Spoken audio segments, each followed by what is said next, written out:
O Senhor esteja convosco. Ele está no meio de nós. Proclamação do Evangelho de Jesus Cristo segundo João. Glória a vós, Senhor. Depois de lavar os pés dos discípulos, Jesus lhes disse: em verdade vos digo, o servo não está acima do seu senhor, e o mensageiro não é maior que aquele que o enviou. Se sabeis isto e o puserdes em prática, sereis felizes. Eu não falo de vós todos. Eu conheço aqueles que escolhi, mas é preciso que se realize o que está na Escritura. Aquele que come o meu pão levantou contra mim o calcanhar. Desde agora vos digo isto, antes de acontecer, a fim de que, quando acontecer, creias que eu sou. Em verdade vos digo, quem recebe aquele que eu enviar, me recebe a mim. E quem me recebe, recebe aquele que me enviou. Palavra da salvação. Glória a vós, Senhor. Oh, aleluia,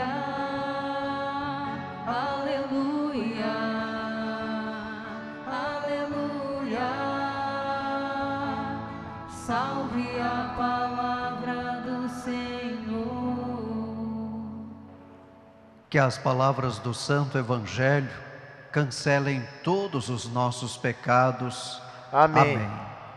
Mais uma vez, quero dar as boas-vindas a todos os romeiros de longe e de perto que se encontram aqui na casa de nossa mãe, Maria de Nazaré, e muitos, por causa do feriado prolongado, que estão visitando Belém e hoje participam conosco aqui das celebrações.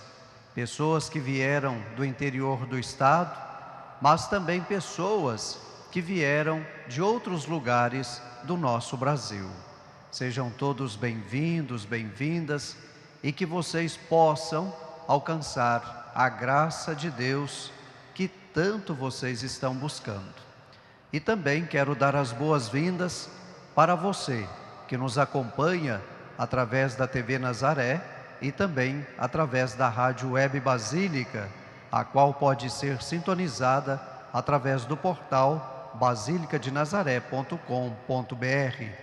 A você e a sua família, receba o nosso carinho, o nosso abraço, contem com as nossas orações e nós aqui contamos com as vossas orações.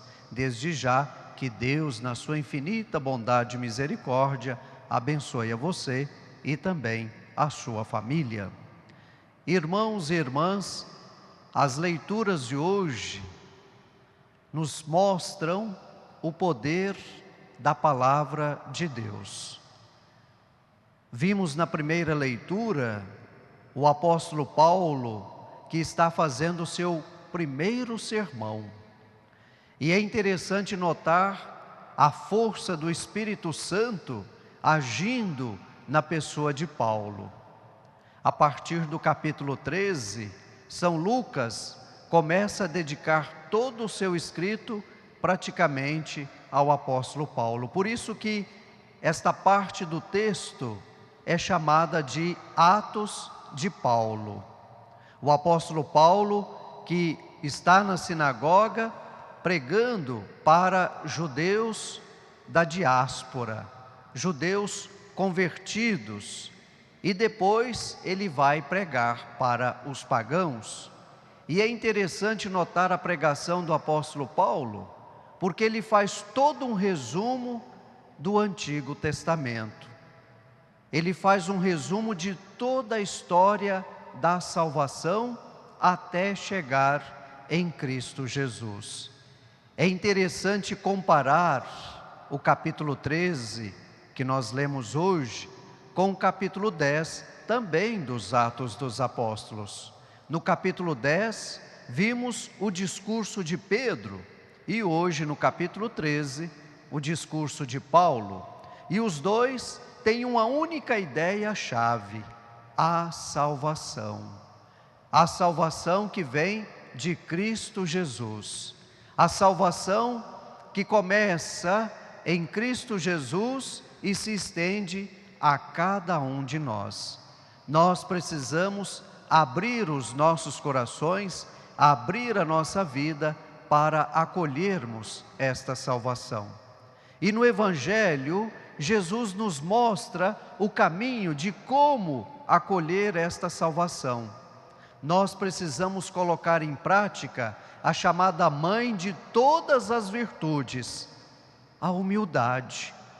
Veja que Jesus, no texto de hoje, ele vai lavar os pés dos seus discípulos. E para eles foi um escândalo, porque como pode o mestre lavar os pés dos seus discípulos? E Jesus vai dar uma grande lição, dizendo: o servo não pode ser maior do que o seu senhor. O mensageiro não pode ser maior do que aquele que o envia. Ou seja, aquele que vai pregar a palavra de Deus, ele tem que se colocar como servidor, a pessoa mais humilde da face da terra.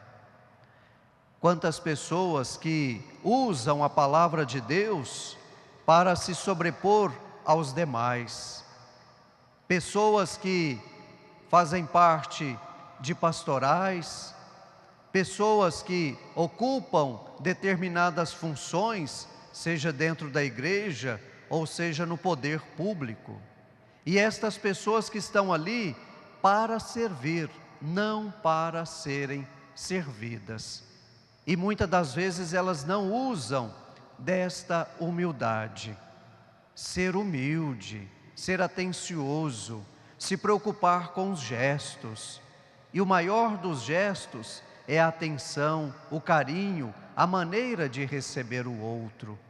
Nós somos observados não por aquilo que falamos, mas por aquilo que praticamos. Encontramos tantas pessoas que não sabem descrever o que o outro falou, mas descreve muito bem aquilo que ele fazia. Encontramos pessoas na família que, quando perguntamos como foram os seus pais, e eles vão dizer: meus pais eram assim, faziam assim, nos educaram assim, nos ensinaram assim. O exemplo. Afinal, as palavras convencem, mas é o exemplo que arrasta. Para encerrar esta reflexão, uma pequena historinha para entendermos o valor da mensagem levada por aquele que foi escolhido por Deus para ser o continuador, o propagador do Santo Evangelho. Certa vez um homem, que todos os dias pela manhã, ele ia buscar água no rio. Então ele levava nas costas 2 potes, um à esquerda e outro à direita. Mas como diz aquele ditado, o pote de tanto ir à fonte, um dia acaba se quebrando. E o pote da esquerda, ele quebrou uma das bordas. Então quando o homem ia buscar água, e voltando para casa, no caminhar, aquele pote que estava com as bordas quebradas, desperdiçava muita água, e os 2 potes ficavam conversando um com o outro. Aquele que estava praticamente inteiro, dizia para o outro: você desperdiça muita água, daqui a pouco vai ser jogado fora, é sinal que você já não serve para nada. E o pote, que estava com as bordas quebradas, ouvindo isto, ficou triste. Mas depois ele começou a observar que quando o homem ia buscar água, a água que ele deixava cair pelo caminho foi fazendo que ao longo da estrada fosse surgindo o quê? Flores. E o caminho dele se transformou em muitas flores, muito bonito, enquanto que o outro, que não desperdiçava água, não havia sequer uma flor, nada, completamente seco. Então ele percebeu que o trabalho que ele estava fazendo era muito bonito. Estes 2 potes representam o ser humano. O ser humano que doa aquilo que ele tem, o ser humano que partilha aquilo que ele tem, ele consegue transformar a vida do outro numa vida de jardim, uma vida de flores. Flores onde o odor do amor, do perdão, da misericórdia vai estar sempre presente. Mas encontramos pessoas como o outro pote, que não desperdiçava água. É uma pessoa orgulhosa, uma pessoa egoísta que só pensa em si e não quer dividir nada. O verdadeiro pregador é aquele que consegue derramar a água de Cristo Jesus sobre aqueles corações ressequidos, sobre aquelas vidas que praticamente já estão mortas, para que a flor possa nascer, a vida possa florescer, aparecer e crescer. Cristo Jesus é esta água viva que vem transformar todo o nosso ser. Fez isso com o apóstolo Paulo e também quer fazer com cada um de nós. O único pedido que Deus faz para nós é a abertura de coração e deixar com que esta água possa inundar todo o nosso ser e nos mudar completamente. Portanto, meus irmãos e irmãs, pratiquemos a humildade, pratiquemos a simplicidade e pratiquemos a partilha. Fazendo isto, a nossa vida e a vida do nosso próximo serão totalmente diferentes. Louvado seja nosso Senhor Jesus Cristo. Para sempre seja louvado.